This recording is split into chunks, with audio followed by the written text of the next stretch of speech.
Philly cheesesteaks out of damn Boots Ennis. He gonna beat the Philly cheesesteaks out of Boots Ennis. Yeah, he sure is. He gonna knock him out. Oh, if Boots has some success, oh, he gonna have some success. Oh, yeah, he gonna have some success. You know, he got his speed, his power. He's very active. Yeah, he gonna have success. But when he get touched on that chin, though, oh, ooh, shit. Kumbaya. Kumbaya, my lord, kumbaya, kumbaya, my lord. That's what they're gonna be singing right after, because he gonna be getting to pick his, hey, he ain't getting up. I promise y'all that. When Crawford catches, if they were to fight, man, it's easy work. Boots gonna do all the work for him. Timothy Bradley has made a bold declaration, forecasting that Terence Crawford would stop Jaron Ennis inside the distance amid growing speculation that Bud is reconsidering his retirement stance. Bradley believes Crawford's impeccable timing and his knack for punishing even minor errors would pose a significant threat to Ennis. You can't be making all them damn mistakes. When you're fighting Shakur, you can't be making all those damn mistakes. You can't. The more mistakes you make, the more they're gonna make your ass pay. And Boots with all them damn mistakes and, you know, his giggly ass, you know what I'm saying? Because he always try to, I gotta get to it. You know what I'm saying? If he learned how to calm the hell down, he might have a chance. But, you know, he don't know how to calm down. He don't fight discipline. He don't. He always rushing everything. It's the Philly in him, you know? So if they were to fight, that's easy work. Terence Crawford, stoppage, knockout, brutal ass knockout.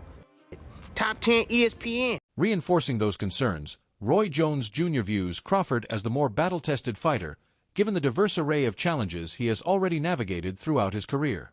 Ennis remains a legitimate danger, but lingering questions about his experience at the highest level still surround him. That uncertainty only adds to the intrigue surrounding the matchup. I'm not saying that Bud necessarily beats Boot, but I'm definitely not saying that Boot beats Bud, because I've seen Bud in a lot of different situations. I mean, I ain't seen Boot in those situations yet. Now, don't get it wrong. I ain't saying Boot can't win, because Boot is a monster. Boot is a totally different character from anything Bud probably ever seen. Adding another forecast to the conversation, Anthony Benna and Sean Porter see Crawford's surgical precision as a major hurdle for Ennis. They anticipate Crawford exploiting the openings Ennis tends to leave, while also noting that the matchup carries extra appeal because both men step into the ring with undeniable confidence and authority. There's just a little too much and we'll catch him and buzz Boots. And I think that'll... I think Terence stops him It's late. such a special fight because you got two alpha males in the ring that are true alpha males, you know what I mean? Even so, Eddie Hearn identifies Crawford as the one opponent who introduces genuine doubt about Ennis's chances.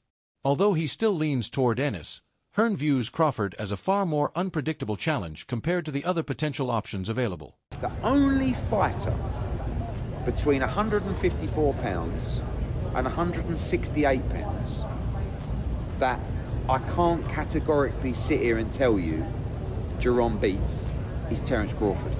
And I still think he beats him, but I can't, you know, I'm so sure that he beats all those other guys. We just got to get the fights. That belief in Ennis is echoed by Lou DiBella, who points to his offensive firepower as one of his most impressive attributes. His most recent outing demonstrated to DiBella just how devastating that arsenal can be when operating at full capacity. Chris Mannix also views Ennis's recent ascent as evidence that he is evolving into a major box office attraction. I was so impressed with the offense the last fight. It was scintillating to me. I hadn't seen somebody with that kind of firepower in a while use it that way. And the combination of having him and Benavidez on top of a roster with the guy who's probably pound for pound, I think it's a real good start. I like the pick. I think Boots is starting to prove he's an attraction as well. I think the Xander Zayas fight. Looking past the immediate matchup, Coach Breadman sees enormous potential in Ennis and believes he possesses the tools to reach boxing's upper echelon. However, he emphasizes that raw ability alone cannot guarantee a distinguished career. The caliber of opposition, the opportunities presented, and the decisions made along the way will ultimately determine whether Ennis transforms that potential into a lasting legacy. I've always said that he's the most talented fighter I've seen in these parts in Philly gyms. And I've always said that he could win titles from 147 to 160, which to me is the hardest trifecta of titles to win.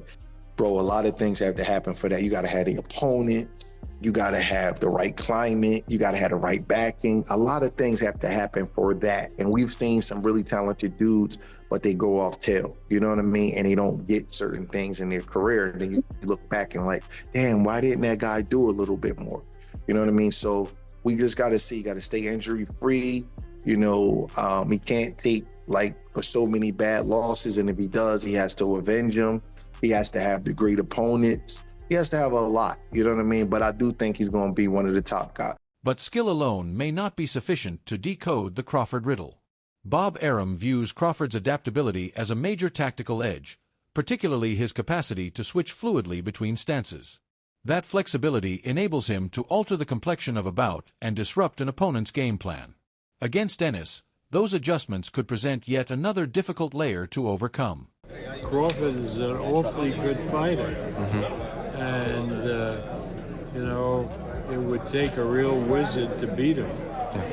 Crawford has something that no other fighter around has, and people haven't commented on it, and that is he fights equally well as a southpaw or as a right-hander.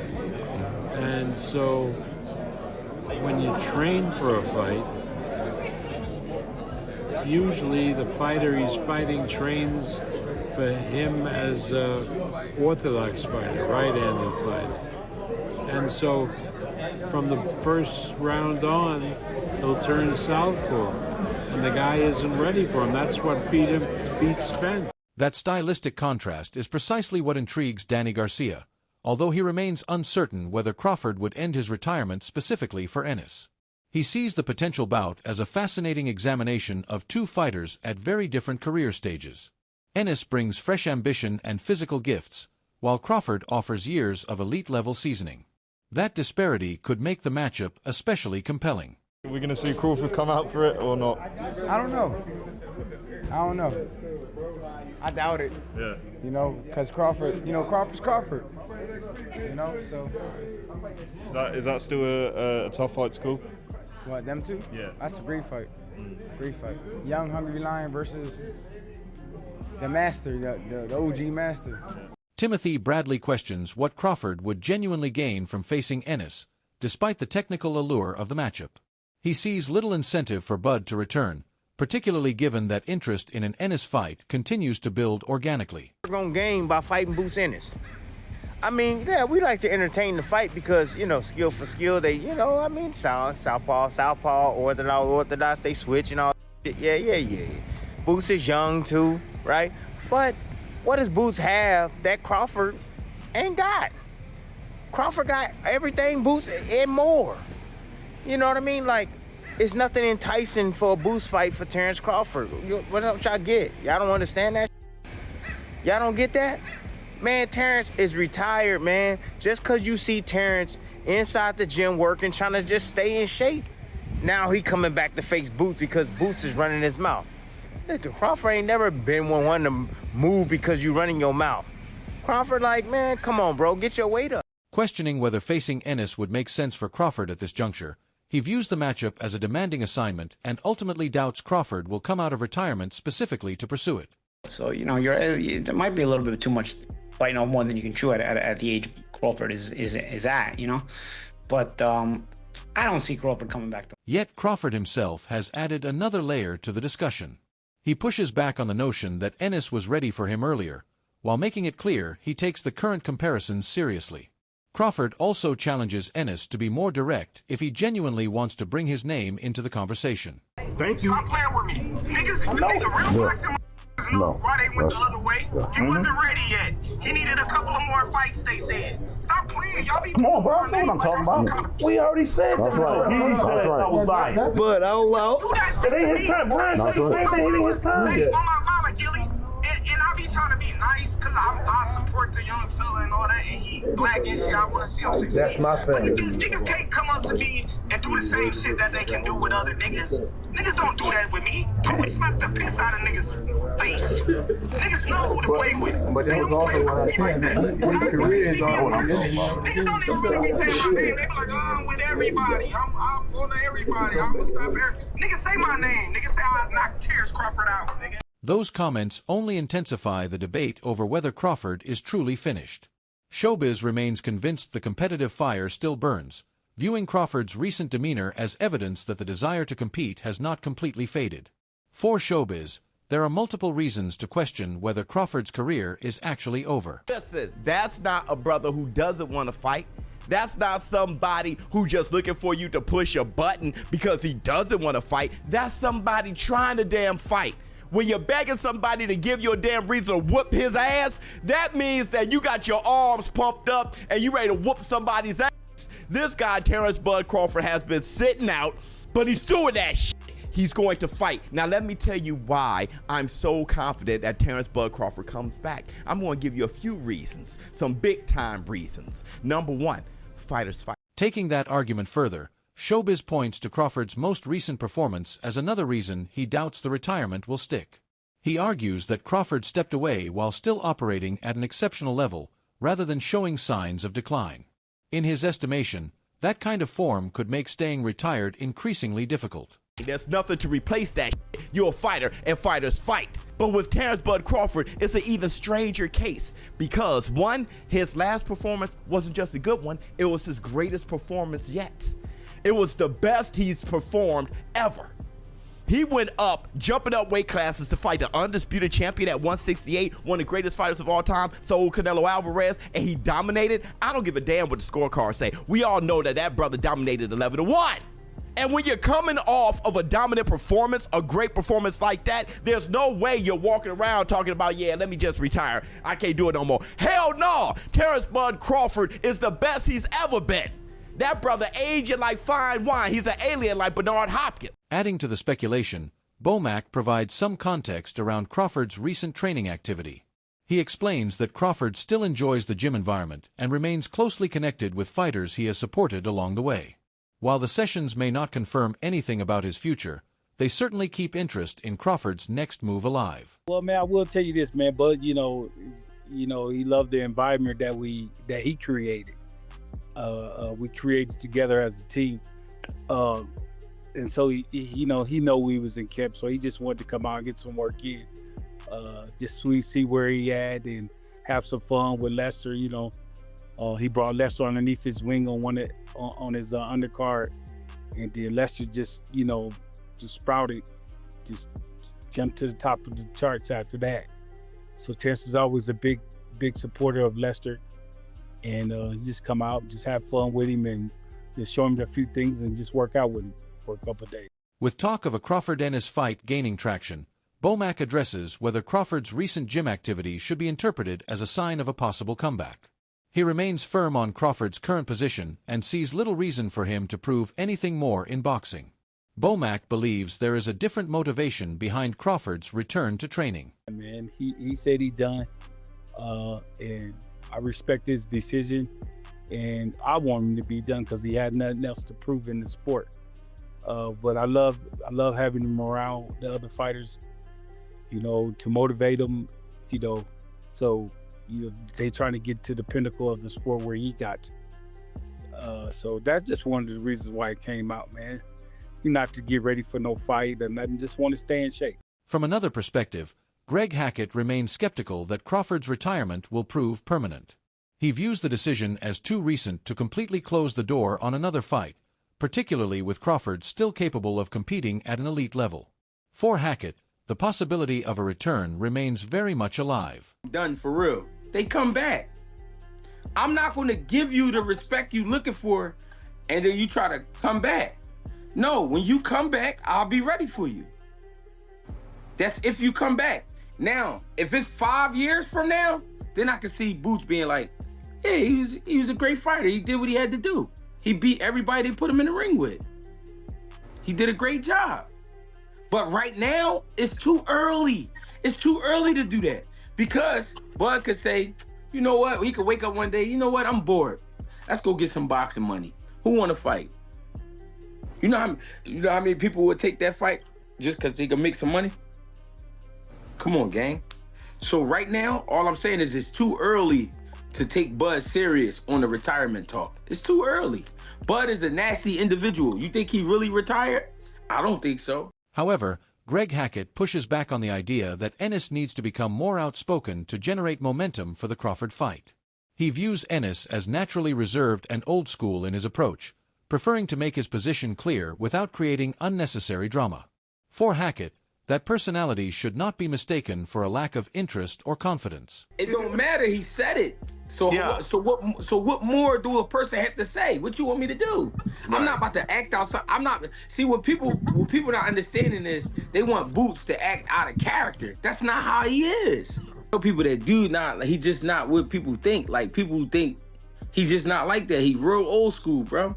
He's of the new times, but he real old school. He not, like, he just not like that. So I don't understand why people want somebody to be like they would be or like what they imagine. Offering a different outlook, Bernie the Boxer argues that Ennis may need a more aggressive approach if he truly wants to tempt Crawford out of retirement. He suggests that directly challenging Crawford could be far more effective than simply expressing interest in the matchup. For Bernie, the right words might be enough to test Crawford's willingness to stay retired. Then say what he said. Tell him, I'll knock Crawford out. Tell his old ass to come back. He better stick to commentating. This is what you gotta talk. This is real shit. The only way you're gonna get, now I'm being literal, the only way you're gonna get Crawford to come back, and I hope he not get upset at me about this, but he said this on his own, so I'm just kind of amplifying what he said. If somebody, whoever they is that needs to say it, says, I will beat Crawford, I will knock him out, he better stick to doing the commentating and join whatever retirement, because he ain't got nothing coming with me. That's why he ran out of retirement. I'll beat his ass. I'm way better than him. Bernie takes that argument further, maintaining that Crawford would need a genuine competitive reason to reconsider retirement. At the same time, he acknowledges that a potential Ennis matchup comes with practical complications beyond simply generating interest. In his view, there are still major questions that would need to be resolved before the matchup becomes realistic. So now he put all these things in the right type of way, and then we might have something then. I don't know. I want Crawford to come back, but I'm saying, you got to get underneath his skin. You got to give him a reason to do that, He chilling right now. And I'm saying it just, I hope I can say that for the last time. We ain't talking about Boots. Somebody else just said it on the commentary last night. That's what he said. I didn't want to bring up Boots. Let's just leave it alone. It's over with. Let it go. Let it go. Because like I say, everybody ain't looking in the situation. What weight they gonna fight? What weight they gonna fight? Crawford a 68-pounder, 60-pounder. Boots taking this time to go up to 54. How he gonna jump straight to Crawford? Come on, man. Adding to the comeback speculation, a boxing analyst expects Crawford's competitive nature to keep a potential fight with Ennis alive. He argues that Crawford may not need financial motivation to return, especially if his position at the top is challenged. In his view, the right competitive spark could be enough to bring Crawford back. Push the right buttons, Terence Crawford to come out of retirement and fight Jaron Ennis. But it won't be at 154. He said Crawford is a 60, 68-pounder. This is what I said, right? I said this before. I said that Terence Crawford is a mean competitor. He needs a reason, right? Right now, just the slightest push, and he'll make it happen. He's a super duper competitor. And with the right push, Terence Crawford will come back and fight Jaron Ennis because of his competitive nature. Not because of money, not because of status, because y'all say he better than me. Now, he gonna say the right things like Michael Jordan. Adding another layer to the comeback talk, the analyst questions whether Crawford can truly leave elite competition behind. With Ennis emerging as a potential challenger to his standing, the growing tension between them could become difficult to ignore. Crawford's confidence in how the matchup would unfold only makes that possibility more intriguing. Terence Crawford is a serious competitor, okay? He has that, Terence Crawford has that Kobe Bryant, Michael Jordan, Jerry Rice mentality, the Floyd Mayweather mentality, right? And I think that he's starting to get that itch, right? And, you yeah, he's 38 years old, but I think he's starting to get that itch, man. And there's a little bit of rivalry brewing there, right? There was comparisons for years, and now Terence Crawford he's saying the right things, man. I told y'all, man, Terence Crawford, he stated that, you know, I'm 10 steps ahead of Jaron Boots Ennis right now. I knocked Jaron Boots Ennis out right now, right? Lonnie B is leaning toward Virgil Ortiz Jr. because he knows firsthand what makes a boxer difficult to deal with. He points to Ortiz's tight defense, high guard, and disciplined pressure, saying he doesn't give opponents the mistakes they usually rely on. And as the rounds go on, Ortiz only gets stronger while making adjustments behind his pressure. One thing about Virgil, why I'm leaning more towards Virgil, I'm a boxer, so I know what gives boxers trouble. And that style Virgil Ortiz got is going to give any boxer trouble because he's hard to hit. His hands, the one thing about boxers, we go off instinct and reflexes most of the time. Like, and we bank off you doing stuff wrong, like walking me down with your feet too close to each other. You know, using feints, your hands down, you not moving your head enough. That's the stuff that we bank on. Virgil Ortiz does everything perfect that gives a boxer hell. Like the way he walk you down, the way he keep his hands up, the way how he gets stronger as the rounds go on. How he's not just a come for a fighter. He makes adjustments coming forward. Coach Reg is not holding back when it comes to the Boots Ennis versus Virgil Ortiz Jr. situation. He questions why the fight keeps getting pushed aside, arguing that if everyone says Boots needs an elite name on his resume, then Ortiz is exactly the opponent he should be fighting now. He also warns that delaying the matchup could only lead to more excuses if Ortiz eventually loses to someone else. Then now y'all trying to reroute and say, let Boots fight Charlo and then he fights Spence. No, why not let that happen? All of y'all keep saying Boots got no elite fighters on his resume, so then make the fight happen. Stop trying to reroute and go different places so you can fight this person and fight that person. Because at the end of the day, let's just hypothetically say Errol Spence beat Ortiz. Is Boots gonna fight Ortiz? And then what they gonna say? Oh, he should have fought him before he fought Spence. Come on.